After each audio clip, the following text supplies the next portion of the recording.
ಶ್ರೀಮಾತ್ರೆಯೇ ನಮಃ. ಇವಾಗ ಬುಧಗ್ರಹ ಇದೆಯಲ್ಲ, ಅದು ಆಶ್ಲೇಷ ನಕ್ಷತ್ರದಲ್ಲಿದೆ. ಆಶ್ಲೇಷ ಬಂದು ನರ್ವ್ಸಿಗೆ ರಿಲೇಟೆಡ್ ಆಗಿರುತ್ತೆ, ಬ್ರೈನ್ಗೆ ರಿಲೇಟೆಡ್ ಆಗಿರುತ್ತೆ, ಆಯಿತಾ. ಸೊ ನೀವು ಮತ್ತು ಹಾಗೆ ನಾವು ಓದ್ತೀವಿ, ಏನು ಪುಸ್ತಕನ ನಾವು ಓದ್ತಾ ಇದ್ದೀವಿ ಅನ್ನೋದು ಕೂಡ ಬುಧಗ್ರಹನೇ ಹೇಳುವ. ಕಮ್ಯುನಿಕೇಷನ್ ಡೆವಲಪ್ ಆಗೋದು, ಟ್ರ್ಯಾಪ್ ಮಾಡೋದು, ಇಂಥದ್ದೆಲ್ಲ ಇರೋದು.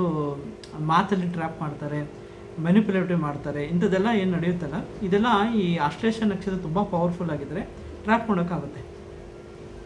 ಸೊ ಹಾಗಾಗಿ ನೀವೇನು ಮಾಡಬೇಕು ಅಂದರೆ, ಮರ್ಕ್ಯುರಿ ನಕ್ಷತ್ರದಲ್ಲಿ ನಿಮಗೆ ಯಾರು ಟ್ರ್ಯಾಪ್ ಮಾಡೋರು ಇರ್ತಾರೆ. ಸೊ ಅದ್ರ ಬಗ್ಗೆ ಹುಷಾರಾಗಿರಬೇಕು. ಮಕ್ಕಳ ಹೆಲ್ತ್ ಬಗ್ಗೆ ನೋಡ್ಕೊಳ್ಬೇಕು. ಮೇನ್ಲಿ ಮಕ್ಕಳಿಗೆ ಕೂಡ ಪ್ರಾಬ್ಲಮ್ ಬರುತ್ತೆ. ಕಮ್ಯುನಿಕೇಷನ್ ಎಲ್ಲ ತುಂಬ ಚೆನ್ನಾಗಿ ಆಗಬೇಕು ಅಂದರೆ ಸರ್ಪ ಶಾಂತಿ ಎಲ್ಲ ಮಾಡಿಸಿ, ರಾಹು ಶಾಂತಿ ಮಾಡಿಸಿ, ಮೇನ್ಲಿ ವಿಷ್ಣುದು ಮಂತ್ರ ಹೇಳಿಸಿ. ಅದರ ಜೊತೆಗೆ ಈ ಆಶ್ಲೇಷ ನಕ್ಷತ್ರದಲ್ಲಿ ಕುಕ್ಕೆ ಸುಬ್ರಹ್ಮಣ್ಯಗೆ ಹೋಗಿ ಬನ್ನಿ, ಇಲ್ಲಾಂದರೆ ಸುಬ್ರಹ್ಮಣ್ಯ ಮಂತ್ರವನ್ನು ಓದಿ. ತುಂಬ ಚೆನ್ನಾಗಿ ವರ್ಕ್ ಆಗುತ್ತೆ. ಎಸ್ಪೆಷಲಿ ನರ್ವ್ಸ್ ಪ್ರಾಬ್ಲಮ್ ಆಗಿದ್ದರೆ